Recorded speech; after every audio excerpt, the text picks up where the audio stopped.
Hi, everybody. Okay, we'll call it four then for Jen. It's part four, everyone. It's not. Jen is Actually, just totally got hosting told it. Why does it matter? Because it does matter, because it was meant to be part two of part three. That's But it's part fine. four. We What might do do you do more. with that? Yeah. It's so. We've already had loads of feedback off of part three, and I just thought it'd be amazing for us to carry on more about the racist banter subjects we're talking about, and then we'll move over to Leon and hand over. Same team again: Jennifer Sayeng, actress, singer, and voiceover artist. Hi, Jen. We've got Hey. Donna Preston, actress and writer; Sarah Jane Honeywell, actress, presenter; Leon Lopez, director and filmmaker; Adrian Hansel, actor, singer. So we're all back. Thank you. So happy. Right, this is last time was juicy, I thought, with all of the discussion, and it gets a bit juicier today. This is actually quite upsetting. I've had this sent to me from a friend. I'm going to read it to you, and then we can have a discussion. So, hi Ashley, how are you? Hope you're well. I've just listened to your third podcast about racist banter. This was sent to me on, I'm going to blank out the name of the musical tour that he was on. It was on WhatsApp, the group WhatsApp from a cast member. For me, this was a defining moment, racial allegiance that alienated him from the cast and crew.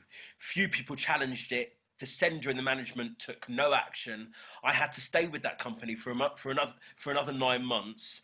There were many other incidents regarding race, too many for me to mention, and also for him to consider it a space for a black person. He was actually on the tour for 11 months. Now, bearing in mind, he was the only black cast member. And this was a picture of, and it's basically, I'm not going to show it because it's hideous, but it's basically got Jeremy Corbyn, found dead. And then let me just open this now, actually. Right, Jeremy Corbyn found dead, and then it's like a very heavy set black woman lying on top of him with his little white legs poking out, and it says, "Oh, Diane Abbott is the main suspect." Right, so this was sent to a WhatsApp group. Him being the... Is that just banter? A lot of people get slated all of the time, especially when you're at that level. We all know that. So is that racist banter, or is it racist? Is it banter, or is it just unfortunate?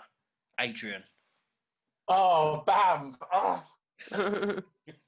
You know what? It's hard because when it comes to comical politics, the spitting image stuff, it is quite full on. That doesn't mean it's okay, because spitting image definitely wasn't okay. That's why it's not on anymore. But I think, would I find that offensive? I don't think I massively would, but I do think it's down to the individual. And I think if 15,000 people don't and one person does, then that one person does. For me personally, I don't think I would find it offensive. I don't necessarily think I don't personally find it as racist. Right, oh my okay. God, am I wrong? Let's see. I don't think there's a wrong, is there? I mean, it's your opinion. That's it. I think that should we just joke about something else, maybe? Well, there's always that. See the butt of the joke. Maybe. I think we might have to show this then, because what we did about the baby with the Pepsi and the bottle on it when we actually saw the picture, it was a different reaction. So we might have to show this. Sarah So Jane, what do you think of that picture, Ashley? to be honest, it's really difficult. I actually did a lot of research before this episode, because I was like, Diane Abbott, she gets a really, really hard time. Well, she's closed her office, hasn't she? No, that was the other black MP. The other one, sorry, the other one. that was the other one. Yes, right. The other one too. Yeah, let me just have a little. Oh Lord. No, let me just basically. Got this one again. So Diane Abbott, she's a British politician. Obviously, she's been serving since 1987 as a member of the Labour Party. She's held various positions. She was the country's first black female MP and is the longest serving black MP in the House of Commons. Now, whatever, Theresa May gets slated, doesn't she? She really gets the hammer. But a lot of the time you'll hear people go, say what you want to say about Theresa May, but she is a female prime minister. You don't hear people saying, say what you want to say about Diane Abbott. She is the first black female MP. She's the longest serving black MP in the Houses of Parliament. And then she gets slated. It just seems to be a barrage. So there's just so many different things. There's so many things about her intelligence. It always seems to be. So I actually do think that picture's a bit off. If I was the only black cast member, guys, we've all been on tour. Touring is sometimes hideous anyway, at the best of times.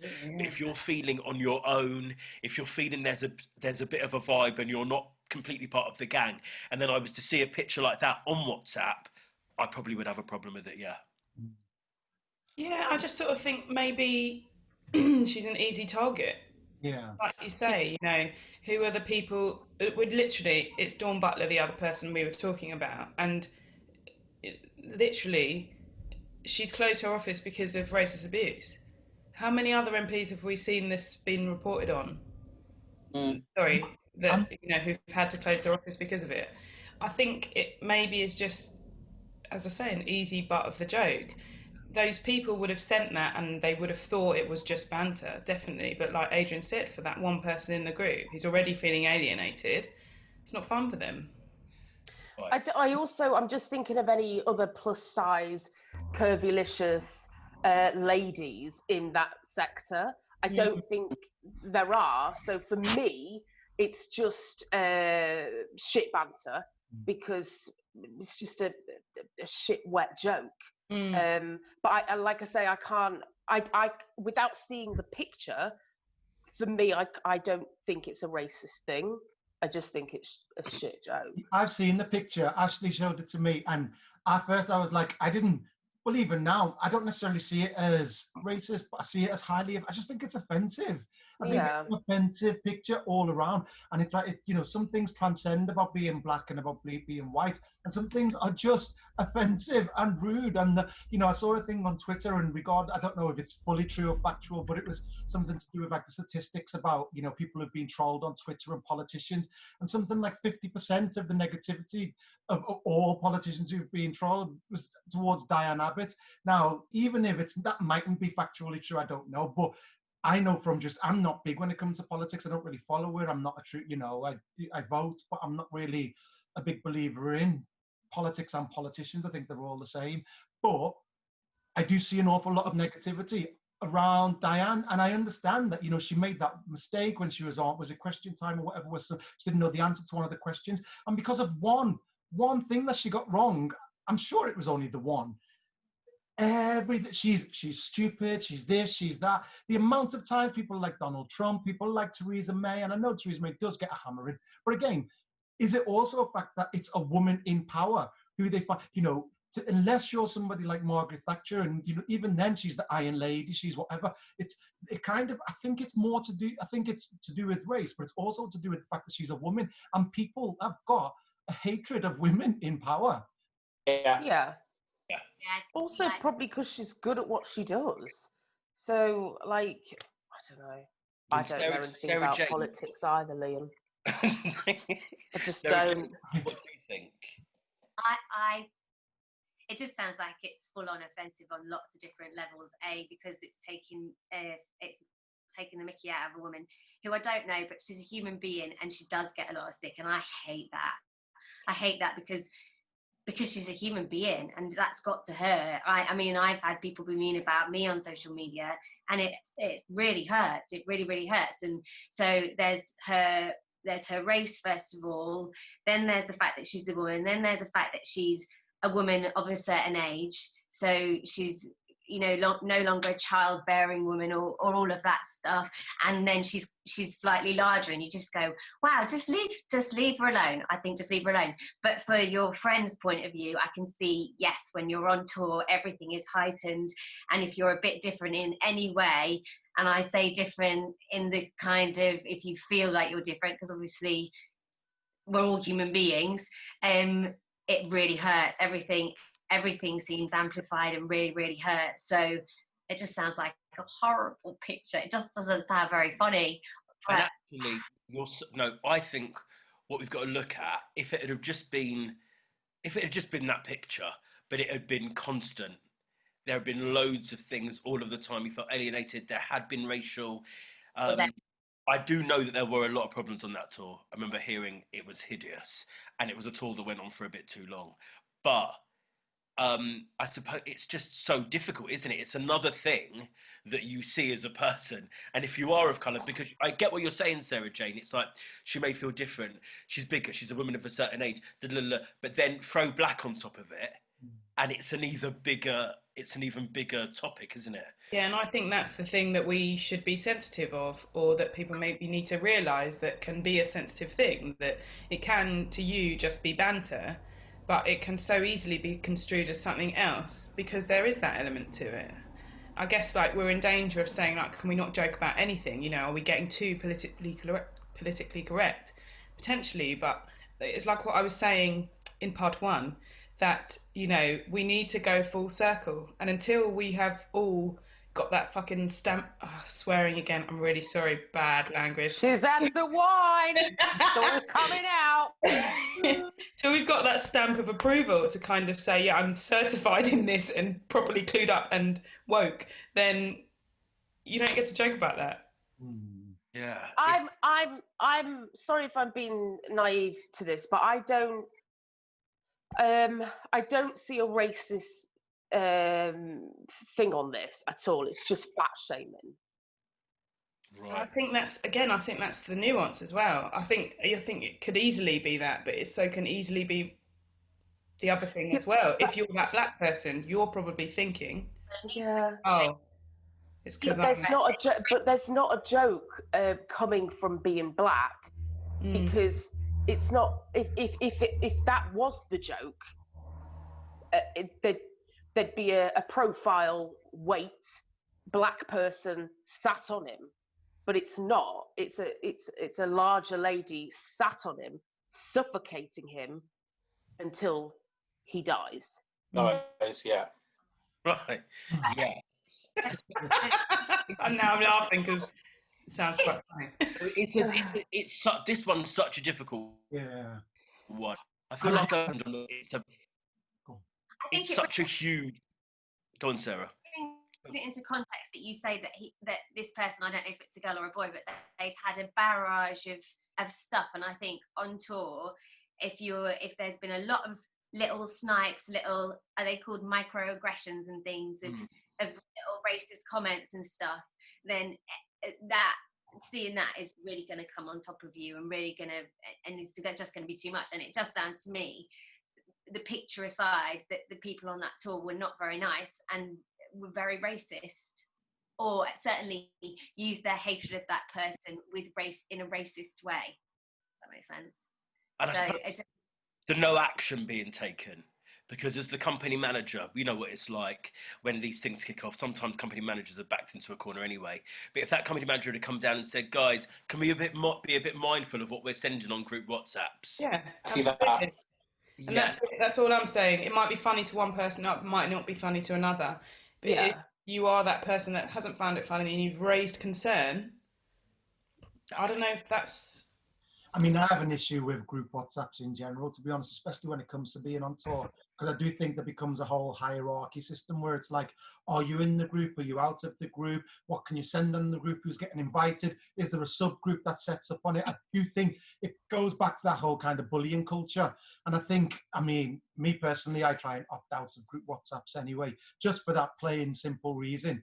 And then if there is something, I mean, I guess if someone's brazen enough to put it in a group and they're mindful of who the people are that are in it, you think, well, in their mind, they've either done it, A, to instigate an issue with this person who they think might have a problem with it, or they've just blindly done it thinking it's a bit of banter. Then let's look at it like this. They found a picture of a larger black lady, her legs, and she's on top of a slender white guy, and all you see is the legs of both, and they've gone, oh, that's a black, who's famous? Oh, Diane Abbott. And who's, close to Jeremy Corbyn? Oh, that'd be funny. Someone's made a meme out of that and put it out there. It's like, is it a race thing? Is it more connotations of, the fact that people think that she's got more power over him? There's so many things that could be read into it. And it's what Jen said before. We have to think, like, we've got to, how far is too far? With the whole PC thing.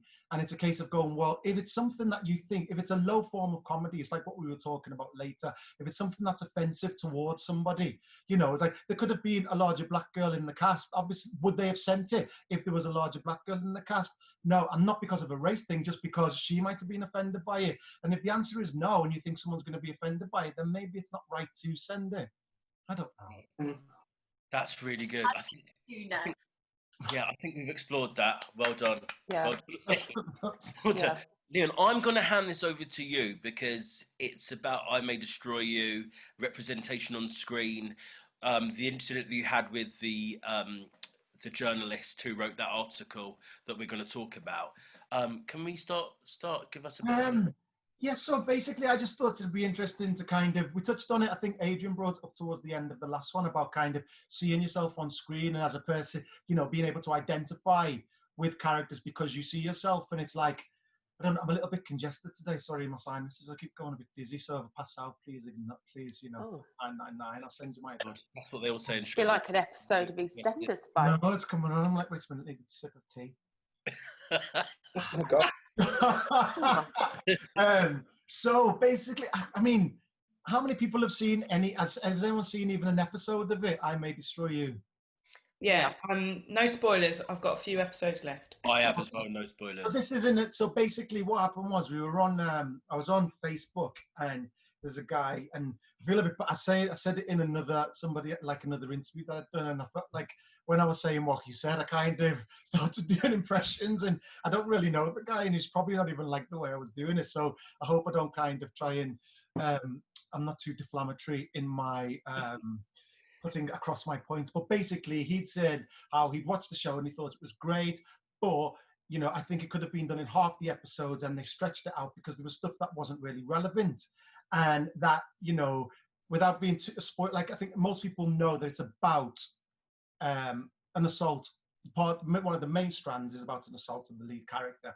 And they were saying, I wanted to just see that the whole way through from beginning to end and the journey of that. And the rest of it could have gone. Oh, however, I did love the characters, and I thought this character was really good, and that, the best friend was good, and Papa's character was really good, and I would have liked those to be explored a little bit more. So then I'd kind of commented, well, and somebody had said how it was groundbreaking, and I think he hadn't said I don't think it was groundbreaking, but he was like, kind of trying to understand why it was groundbreaking. And I put, well, it was extremely groundbreaking. It wasn't, I said, in the reason why it was so important was not necessarily about like the fact of the main storyline going through. It was really important. It was very important. It's something that it was portrayed in a way that we don't normally see. But for me, what was equally important was the portrayal of these different characters of color, black characters who were seen from every different walk of life. It wasn't just the bouncer. It wasn't just I keep saying the bouncer because I played a bouncer once in something. But, it wasn't just the drug dealer. It wasn't just, the bad characters or the poor people. You had professionals who had office jobs. You've got an aspiring writer. You've got an actress. You've got, people of every different walk of life. And every single one of them was black. And then he was like, oh, well, I'm not disputing that. I said that, those characters I wanted to see more of.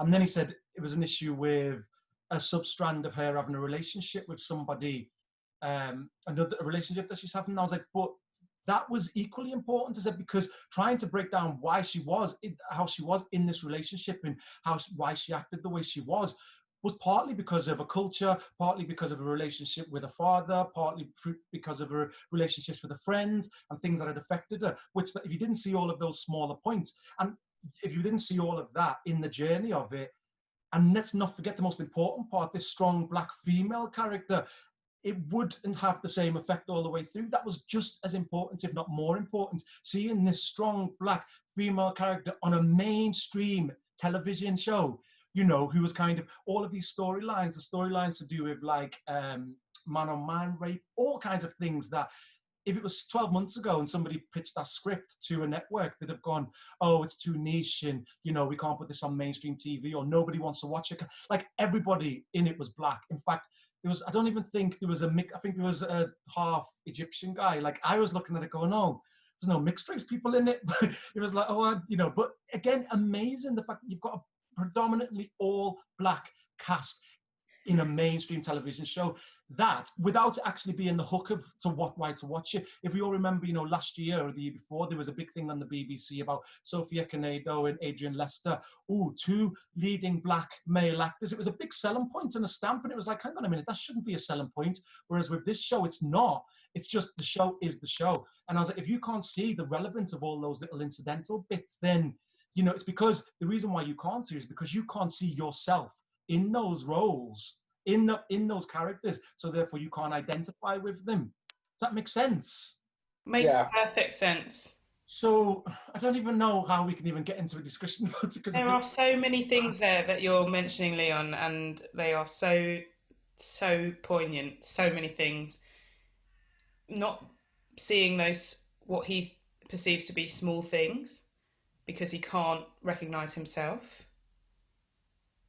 is what a lot, you know, well, I can speak for myself. That's my existence with mainstream television generally, unless it's like you're saying, Sophia Canedo and Adrian Lester, wow, you know, big deal. They are the exception to the rule. They are not the mainstream. They are the alternative black-led thing, the go-to for the other culture or the, you know. That's one point that you raised that is just so strong. There was another article about it, and it was this journalist saying, you know, it just really didn't matter that they were black. They were full-bodied, rounded characters who we could completely relate to. Their colour was nothing to, and actually it was such a shock to her that she was invested in these fully rounded, hugely complex black characters. And what I worry about, just in terms of, I mean, I can't speak for it, but the black female experience, it's so, like on television, they're either married to a white man, or they're or they're a copper, or or if they are married, or if there's been an affair. Like there was a really big drama with, who's that? She won with Jill Halfpenny. It was about the child abuse in Hollywood. The name escapes me. We will put a link to it. And he was married to, the black man was married to Jill Halfpenny, and they had mixed race kids, and his ex had his son, but she was black. So the ex was the smaller part. Do you see what I mean?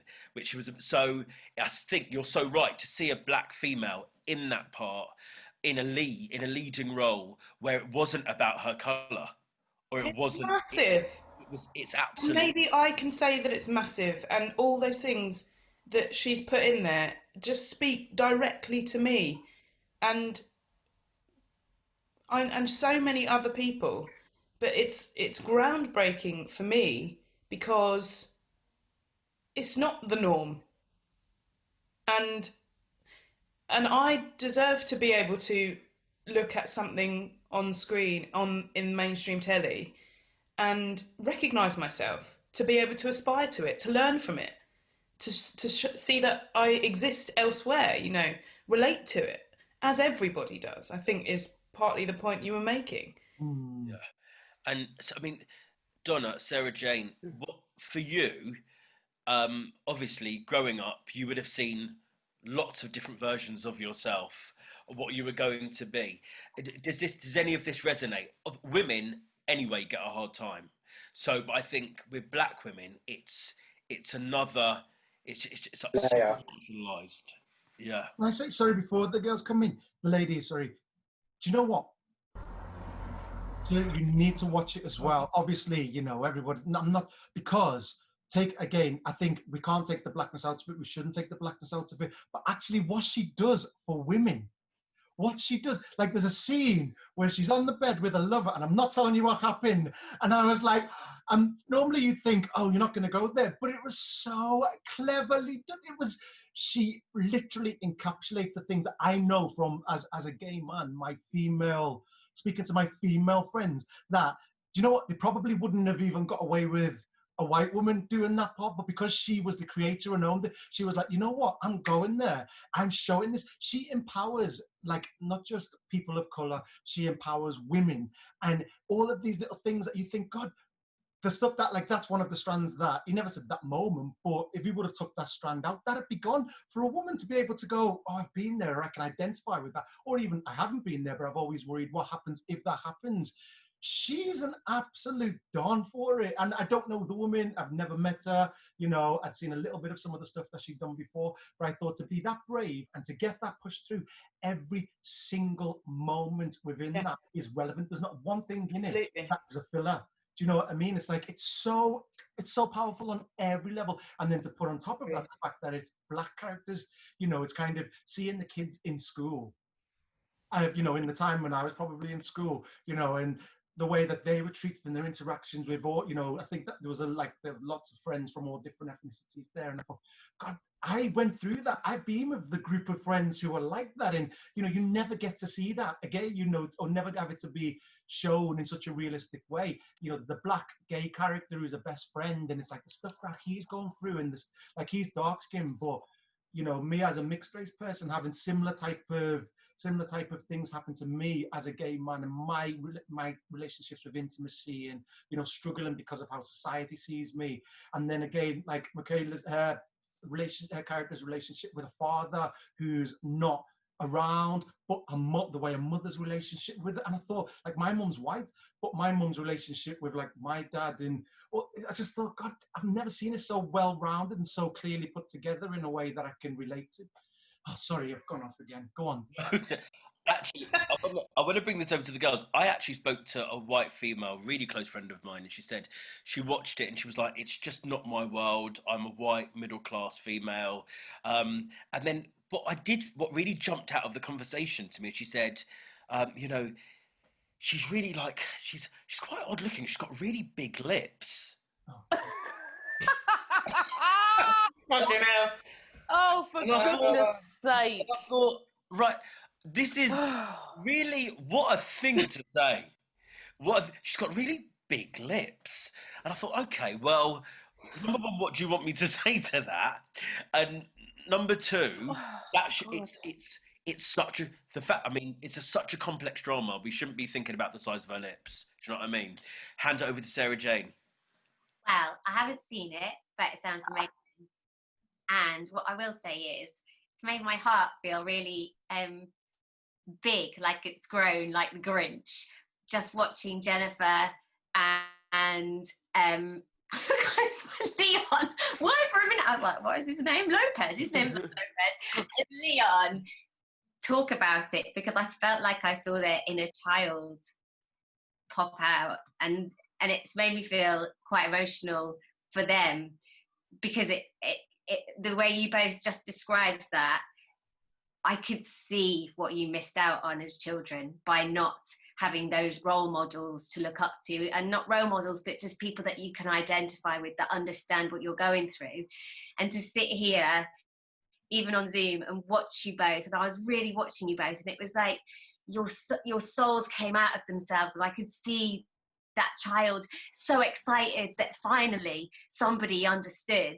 And so I can't comment in any way apart from as a bystander to say this is obviously a really, really important show, but it's also really, really important that we think about those young black children that don't have that and need that, because just watching them was just, it was amazing. It was magical. I have 2 questions here. So what, you know, because obviously what inspired you to want to get into entertainment? Was it what do you remember as a young person seeing on television that you could relate? Do you have anything that springs to mind?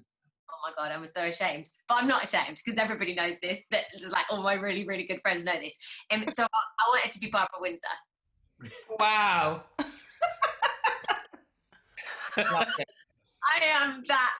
I just loved Carry On, and I just wanted my boobs to pop out in a camping thing. It was my dream, and I did my LAMDA exams, and I remember I was about 7, and the examiner saying to me, "So why do you want to be an actress?" And I was like, "Because I want to be like Barbara Windsor." And she was just like that. Right, pass. That's my really sad tale about me. But identifying with people, she's probably the only one. I am a nutcase. I am a nutcase. You probably, yeah, I am a nutcase. So quite often when I do watch,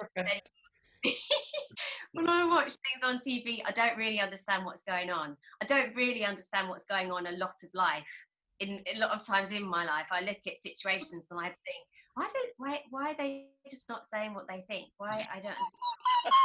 I don't understand what's going on. So I feel confused a lot of the time. And I think that's probably why I did feel so emotional watching you guys, because I was like, oh, this is so nice. It's like it's like the fairies came to help you or something. So yeah, I think Barbara Windsor was my inspiration. And as far as identifying with people on TV, I don't. I probably identify with the never-ending story and the nothing. I understand all about those sort of things, but with yeah, it's broad, isn't it? Is broad. You've got like the Carry On films, and then you've got Never-Ending Story. All of these different things. Donna, what about you in terms of what inspired you when you were growing up watching TV? Well, I didn't really have a TV, though, so I think my mother. I've never said that in my life. My mother, my mum inspired me because she was very funny. She is very funny. She's not dead. Oh Lord, that got weird, didn't it? Oh crikey, Lord, please, mother. Mum, you're right. I'm gonna have to bring her tonight. So she inspired me. I didn't actually have a TV until I was like probably teenager. So I think I'm out of this equation. Sorry about that. I can't really answer that. But then it must have come from somewhere, which is also interesting in itself, I think. Because I put so much onus on, these things I'm missing out on, not seeing black women on screen in the mainstream, etc. Obviously, it comes from other places. And obviously, I find aspiration from lots of white women too. But you must have, was it just within you? Possibly. I'm not really sure, to be honest. Also, I have a very bad memory. So I don't have a chuffing clue what I did last week, babe. So I don't really know. But what I can say, I have seen I May Destroy You, and I think everyone should watch it, even if it isn't your cup of tea, because it's not just about one thing. It is literally like it's a feast for the eyes. It's a feast for the heart. It's a thinker, and also it's incredible. It's absolutely incredible. And yeah, you can't relate if you're not black, but also in terms of womanhood, and the main issue that goes on within there. I think a lot of women can relate to that. But this is what makes me, when people say, not that you said this, but you can't relate if you're not black. But when I watch Happy Valley or any of these things, I am completely related. Sure. Yeah. I love it. I watch every episode. I am in. I love Sarah Lancashire. She's amazing. Do you know what I mean? So I can relate to that. Why do people turn around and go, I can't relate to that because it's just not my story. I'm a middle-class white woman. What is that? I don't understand that. And so I can't say. It's just people being naive, isn't it? Like it's just a bit ridiculous, really. Some of the stuff in it is so taboo, and some of it isn't taboo. It's just you go like when them girls went out and got completely off the face, and I'm gonna say it, it's like it reminded me of when I was younger and when I went out and got wasted. I mean, I used to party when I was younger. I don't do anything of the sort anymore. You know, I'd be too afraid of dying. And again, that's not trying to get me out, put myself in trouble. But when we were out in that club, and she came out, and she was all over the place and the stuff, and I thought, oh my God, I've been there. That is my life. And I'm not a woman going through that. And it was those little things that I go, and it's like what you said, I guess, Ashley, it's like that, you know, watching stuff that I'm not a Hollywood, you know, I'm not a multimillionaire, but watching things like what you call? Oh, I was just trying to think of something clever, but it wasn't really working. But what's the film with Leonardo DiCaprio where he's the Wolf of Wall Street? Titanic. Oh, that is William Titanic. But still, I wasn't on the Titanic, and it wasn't, you know, when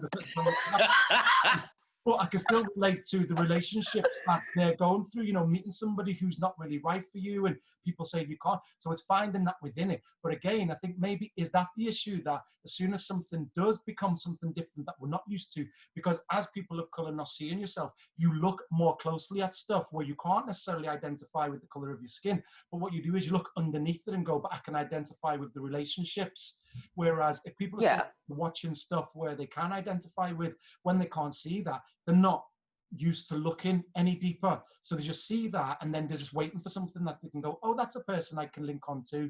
It makes people... Yeah, I've spoken to some friends and I've shown them the poster. The poster's been everywhere. She's got like the pink sort of hair. It's just like her amazing face because she's absolutely stunning. And just from that, we all do that with certain pictures, or, oh, that's not really for me. But there's a difference when someone looks at that picture and it's just this woman, this strong black woman. They're like, oh no. And it's like, oh, no. I don't know. I just find that a little bit like, you know, as where I'd be like if someone shows me a trailer and I don't think it's for me, it's more like, oh, I've seen stuff with that person in before, and you know, I've watched loads of things like that person. He just doesn't really make me laugh as much as this person, you know, like, or but that poster comes up and it is what it is, you know. It's not like a countryside, or it's not just the font. It's just this black girl, really strong black girl, and yeah, that's something you go, oh no, it's not for me, without anything about it, without explaining them or anything.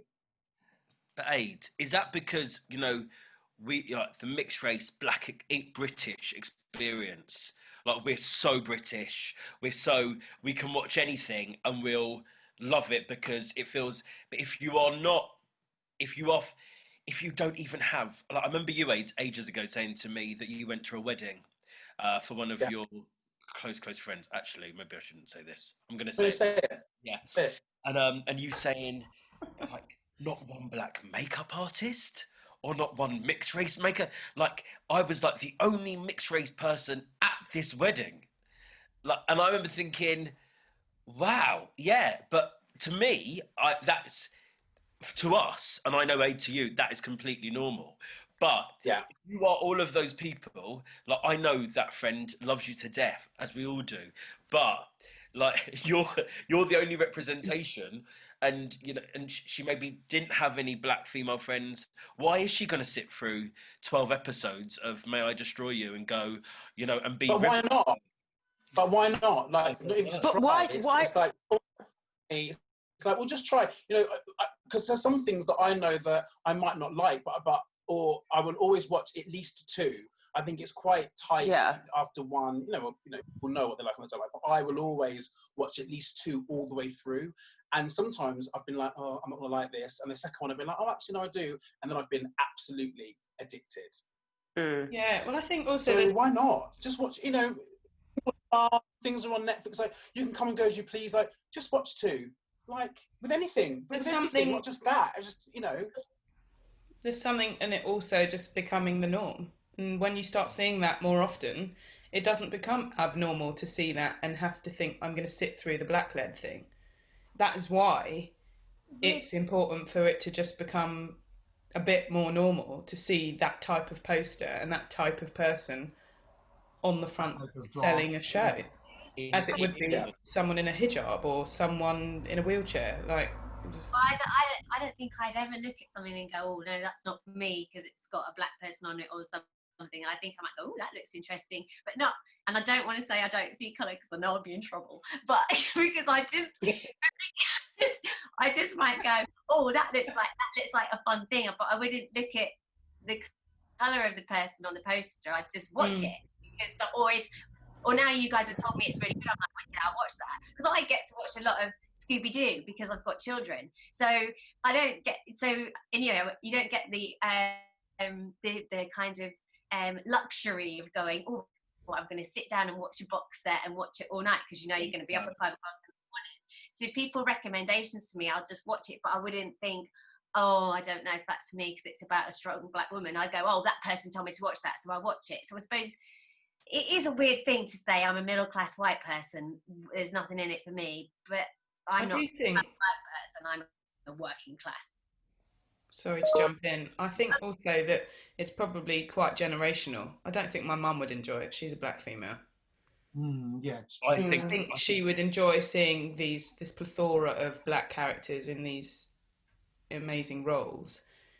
But I do think a lot of the subject matter she would feel alienated from. You know, strong Catholic, Ghanaian woman. I'm not sure you would watch with your mum, to be honest. I mean, I'd encourage my mum. No, but I'm saying that not with me. Certain people might have a certain view of, you know, might not relate to those subject matters because of the generation they're in, potentially. And actually... or I'm asking, I don't know if that's... Can I just bring this back to stage? Because a lot of the time, like, I feel that so many... Like, that's why I love working with you, Jen, because on the last job that we did, because it was such what was that? Sorry.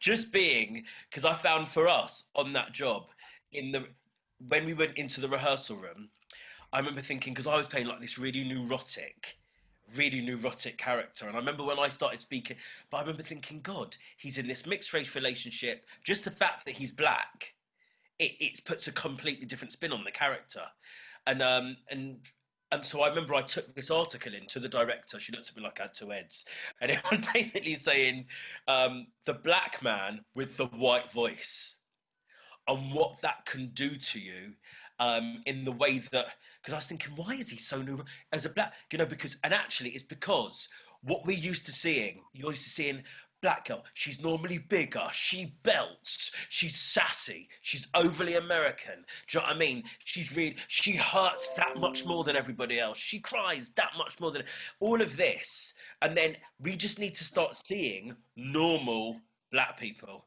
Do you know what I mean? Normal black people who are just getting on with their lives. Yeah, because absolutely. we don't, and because the casting directors, they want that girl to be sassy. Like, it's just it's so annoying. I never forget. Sorry, I'm going on a rant now. But I never forget being in the wings once, and I was playing a transsexual, right? And and I'm in the wings. We were just about to go on for the first preview, and this lady comes up to one of the women in the cast comes up to me and she goes, "Work it, girl." And I just thought, I thought,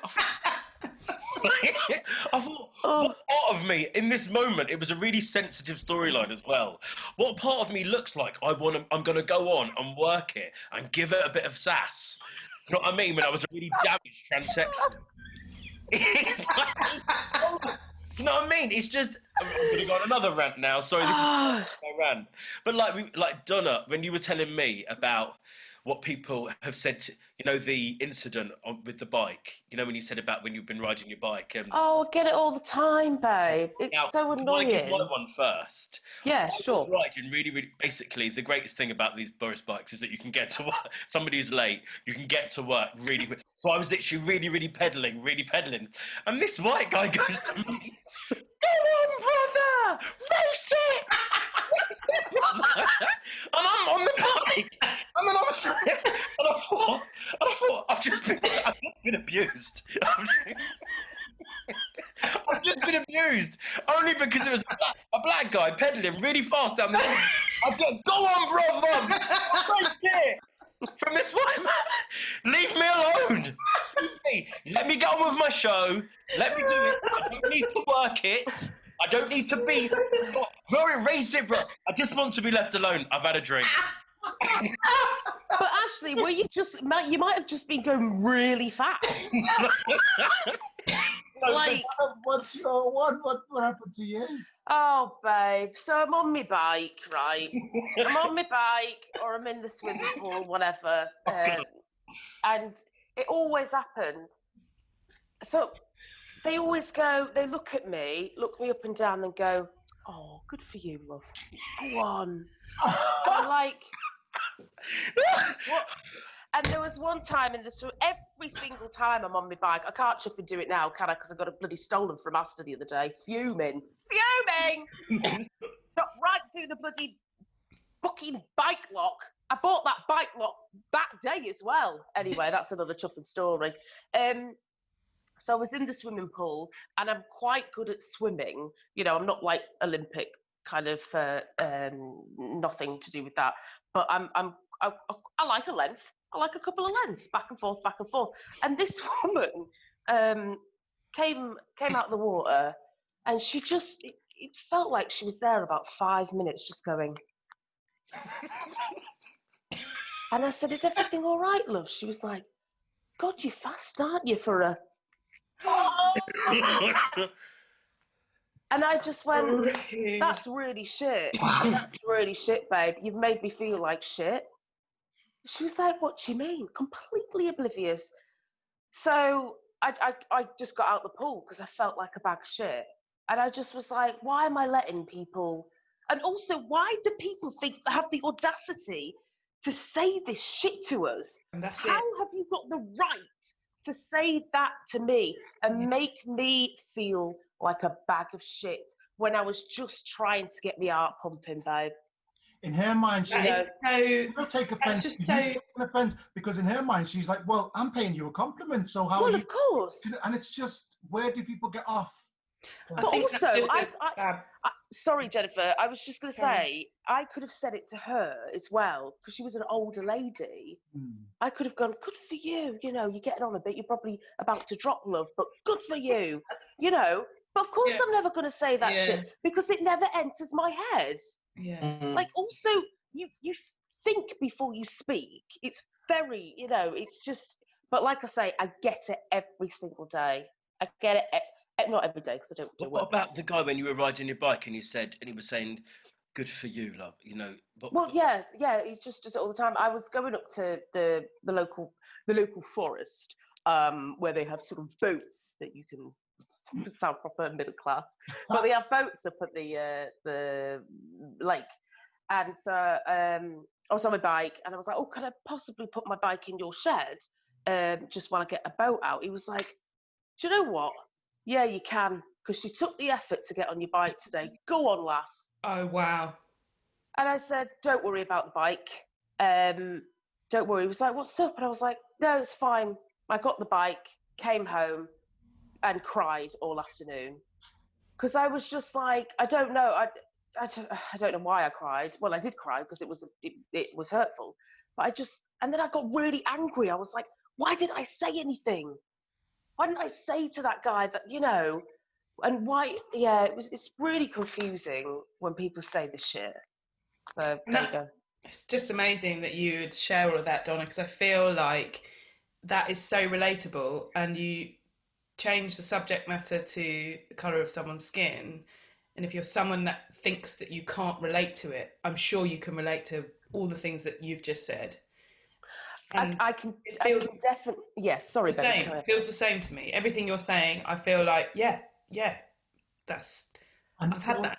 All it comes down to, which I think is somebody going, they feel, for whatever reason, they feel like they're better off than somebody else, be it because of the colour of the skin or the way that somebody, and they think that they've got a right then to give somebody else praise, because it's like, what makes you any better than me? It's like, if I'm a little bit bigger or if I'm a little bit darker skinned or whatever, I'm probably still fitter than you. I could probably ride this bike 10 times around you. Do you know what I mean? It's got nothing to do with that, but they feel like they've got it right because in their mind, they feel that they are better than you. And that's all it comes down to. I don't think they do. They're better. I think they're really insecure. I have it the other way in that when I was working at the BBC, like I'm 4'11", 6.5 stone. And I always have, and it doesn't matter what I eat or what I don't eat, I'm just always the same. Even when I was pregnant, got pregnant, and then probably just like the next day, and everyone was like, oh, you're so lucky. But then some people were like, oh, you look like one of those scrawny cats. Like, very quickly. And I was like, well, I am a little bit like a scrawny cat. But I remember being in the canteen at the BBC, and every day they would tell me that I'm not eating enough, every single day. And I kind of decided straight away, I was like, I'm not really going to let this get to me, because it's what you're lacking. It's not what that they think they're better. It's actually what they're lacking that make them say these things. They're just idiots. They're just idiots. He was an arsehole. That woman, what an arsehole. What an absolute... time out of the day to do it as well. That's what I don't understand. It's taking the time out of the day, Don. I think it's about education as well. It's about, like, they think it's okay with the whole race thing. That generation, because they were older people, they think it's okay. Like, older people and children, I don't really like, because they're really honest. So when I did babysitting back in the day, they'd be like, why are you so fat? I'd be like, fuck off. I didn't say that at all. That's actually but because they're so honest, and I'm like, God, will you shut up? And like, even old people, they'd be like, oh, you're bonny. You're not pretty, but you're bonny, which is like a northern thing. Be like, bonny's kind of like a when you're plump. When you're bigger, oh, you're bonny, you know. So like, you just be like, oh, fuck off. So like, I think it's Don. I always say, I think you're really pretty, really, really pretty. Yeah, but we're the same age, babe. As in, like, I mean, black don't crack, babe. How old are you? I'm older than you, trust me. And again, I'm not saying this. It's like, I remember when I first thought, I was a lot bigger when I was younger, up until like into my 20s. And I used to get, when I first started Brookside, I was a big lad, I was chunky, you know, to the point where it was Brookside that kind of made me try and lose weight, because I got pulled into the office one day and they were like, oh, they never told me to lose weight, but they were like, oh, just to let you know, we've got a storyline coming up where you might have to take your top off, so we're just giving you boys time in case. It wasn't just me, it was all of us. But I remember when I first started Brookside, I'd been there a couple of months or whatever, walking down the street, oh, hey, it's you. Oh, you're the fat one off Brookside, aren't you? And I was like, oh, yeah, nice one. But people feel like they've got a right to. And Sarah, I'm sorry, it is because they think that they're better. Because in their mind, they think, okay, you're bigger, I'm better because I'm fitter and this, or I've got a right then to, or then on the other side of it, I have people come, again, after I'd lost weight, like people probably, for years, my mum thought I had an eating disorder, but I used to just go out and like dance at discos for nights on end and not eat.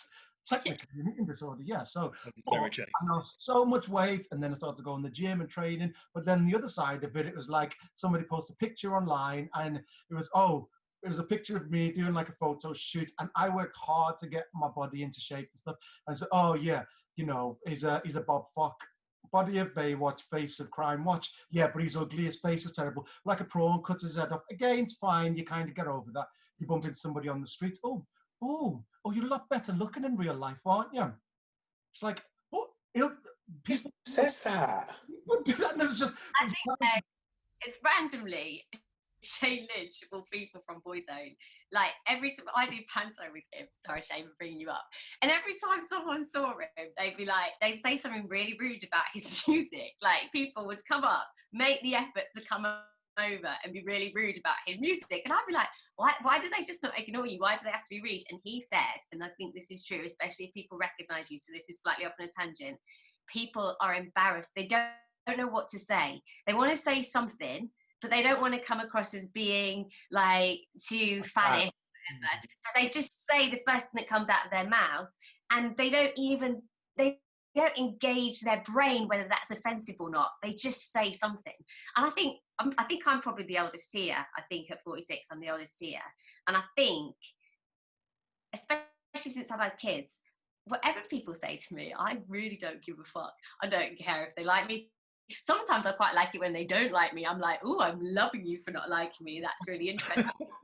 I honestly don't give a fuck. I don't give a fuck what I look like. I don't care if I think really. That's partly because you're living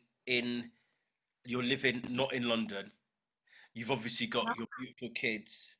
obviously. No, I just realised life is so short. Life is so short. It is a blip. It's a blip, and it doesn't matter what your whether like I don't like my lips. My lips are really thin. So when you said about that woman said she's got really big lips, I was like, oh, she's so lucky.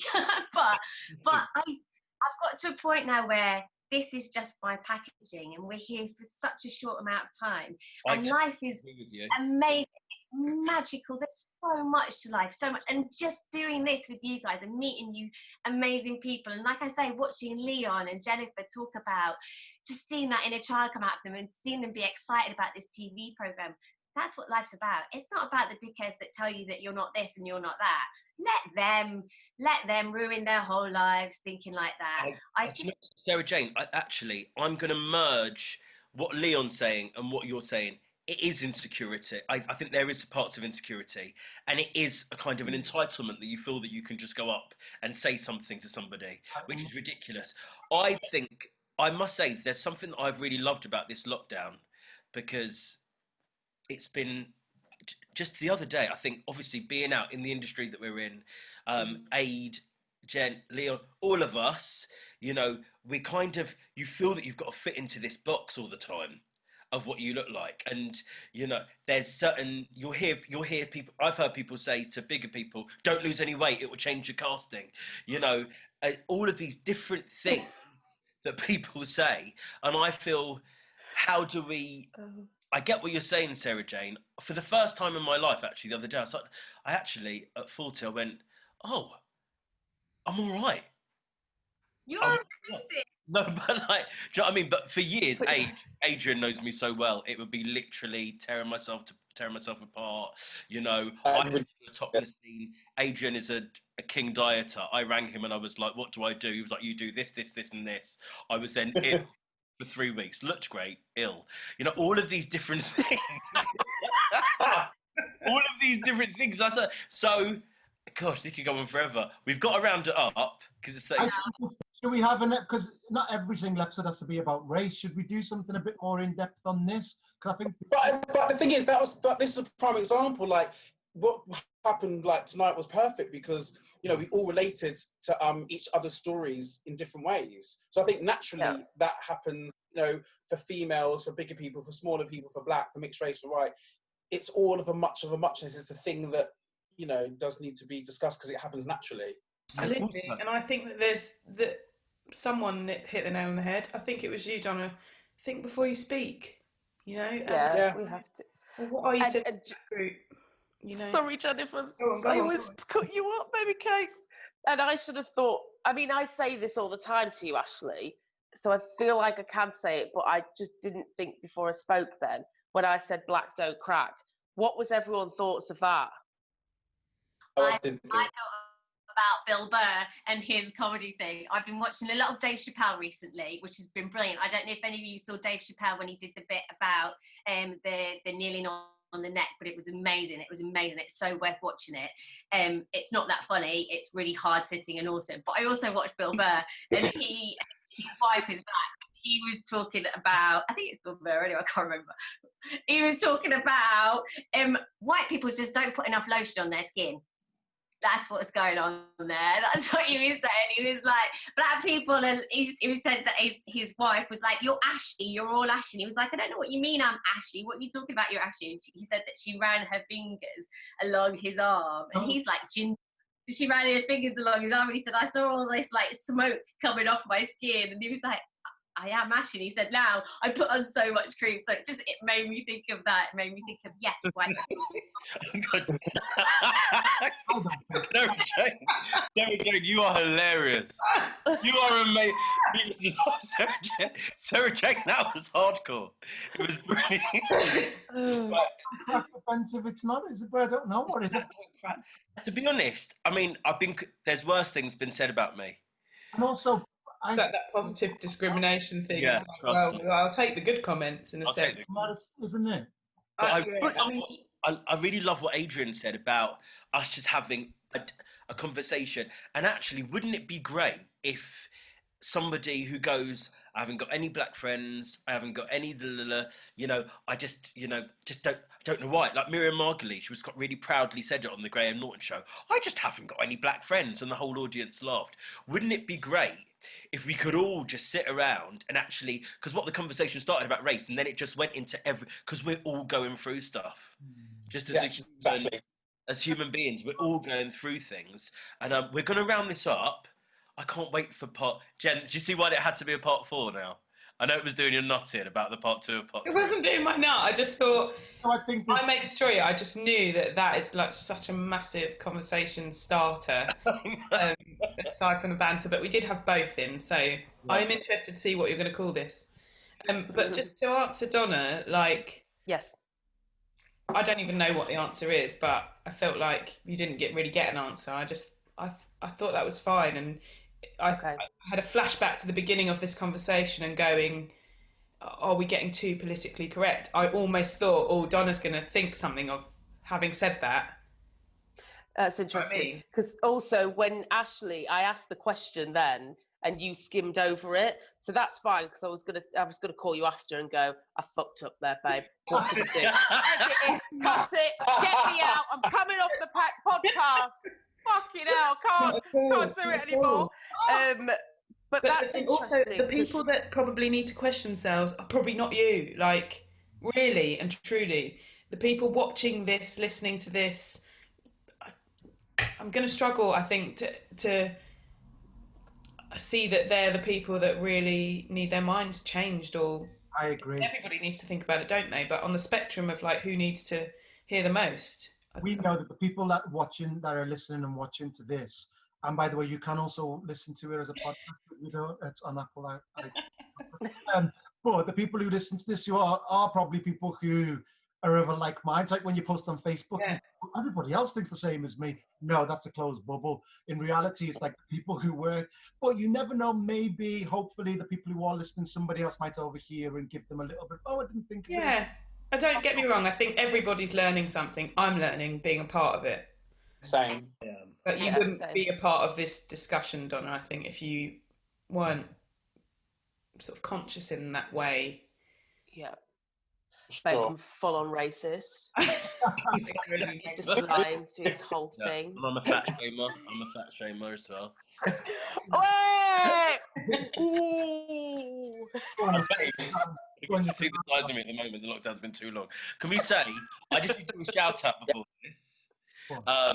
Stop it, Ashley. Okay, Nikki Mullins, she wanted me to name, she was actually the girl who sent me in the question about her family. And she, about her brother, sending her the racist pictures. And she wanted us, and it was brilliant. She actually sent him the episode to watch. Which is done, and that's brave, because that's hard when it comes to families. Really, I love her anyway, and the fact that she's doing that to help out that conversation is amazing. I love you all.